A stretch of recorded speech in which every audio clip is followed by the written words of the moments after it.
Hello, my name is Taha and I recently came back to the game. I got a friend's character and I'm gonna be making a Revenant.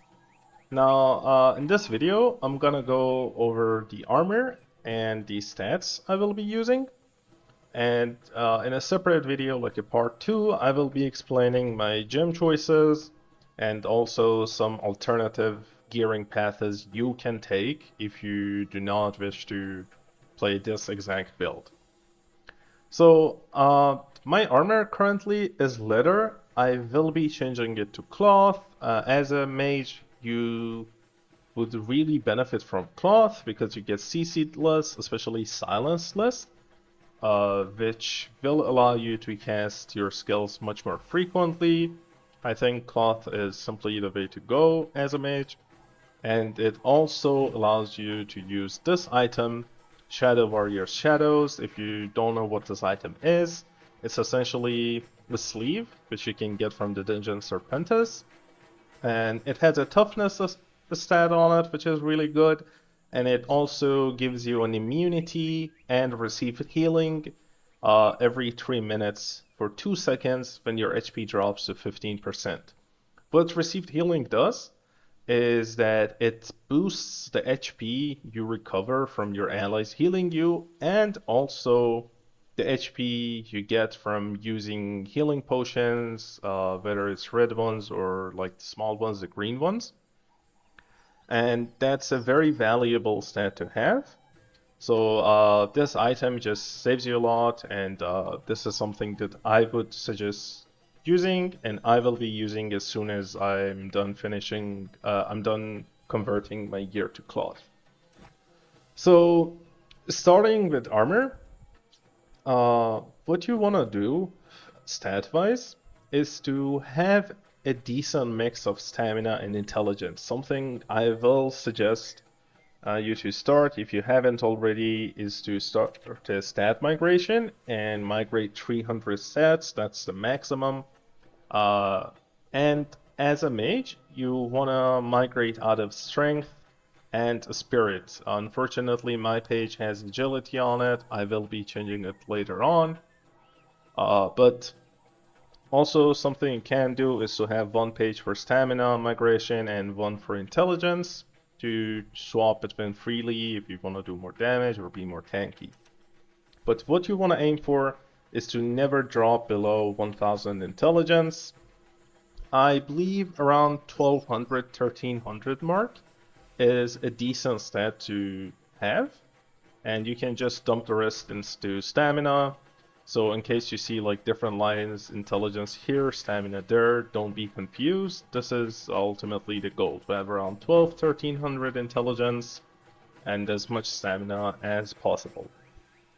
So as a mage, when it applies on gear pieces like this, especially if you're cloth, you want to have received melee and received range damage. Cloth offers a very high magic defense, so you will automatically be much tankier to magic damage.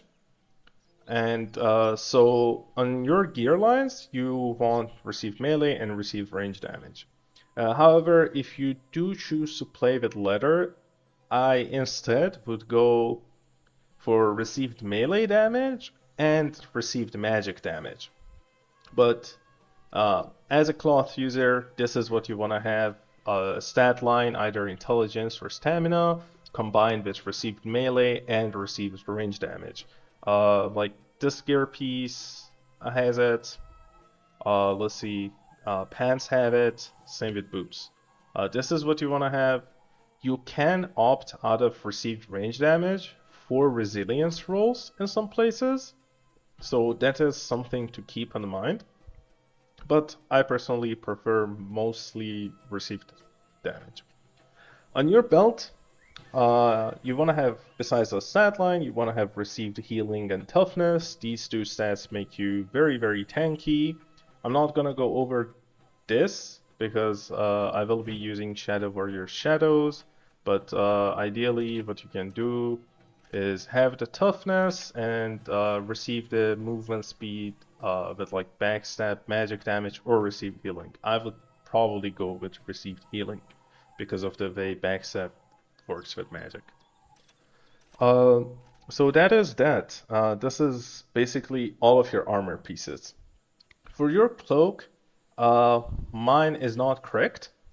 What you want to have is a stamina, intelligence, magic called Death Pen, resilience, and received healing. If I can find a mage, let me see, bows. Uh, yeah, there you go. Magic Death Pen, received healing, stamina, intelligence, and resilience. This is what you want to aim for. Moving on, we have undergarments and costume. Starting with undergarments, this is mostly a personal choice, but some stats that you want to have, you definitely want to have received melee, received range, magical crit rate, and magical defense pen. However, for the last role, if you're playing leather, I would 100% recommend using received magic damage. If you're cloth, you can either go with received magic damage or magic skill damage for more damage. I believe both work, it just depends if you want to be a bit tankier towards mages or you want to be doing more damage. On costume, this is something that I much rather discuss in part 2, but some stats that you definitely want to have or receive damage, magic defense pen, and magic critical rate.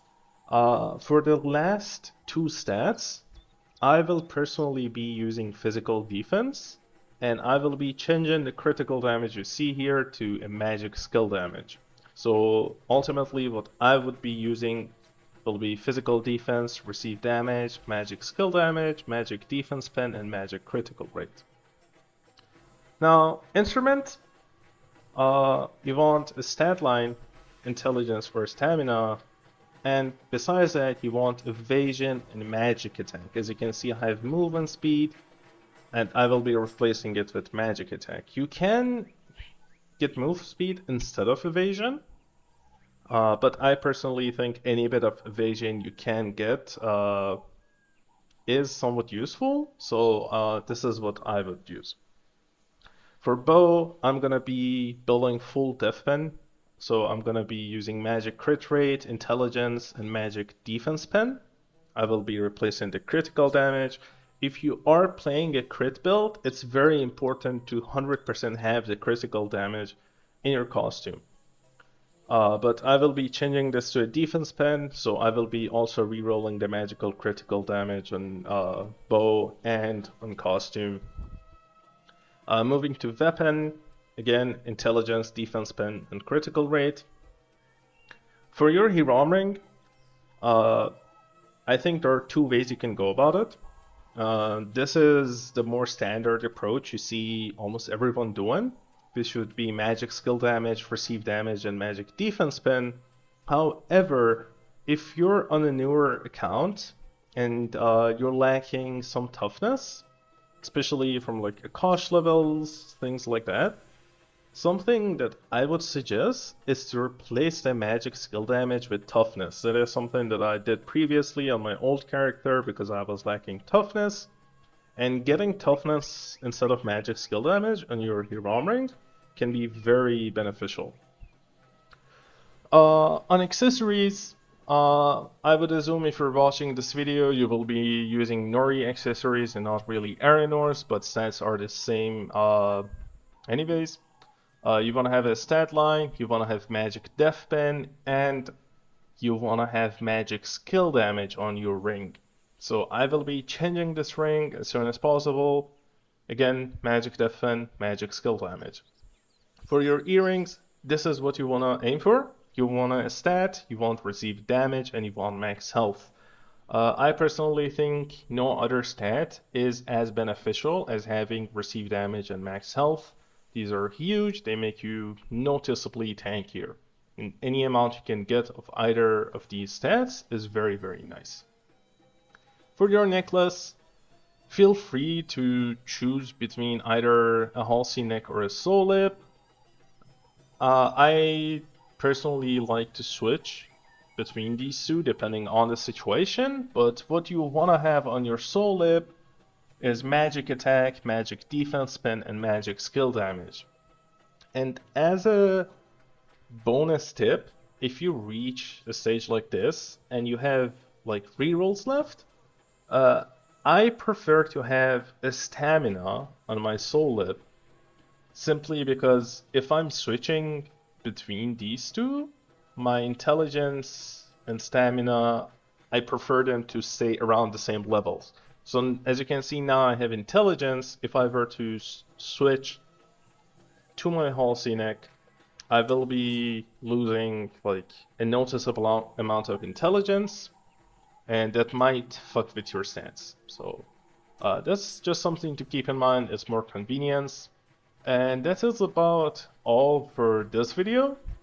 I'm gonna be recording a second part now where I would go over some alternative gear paths you can take and also what gems I will be using for each gear piece.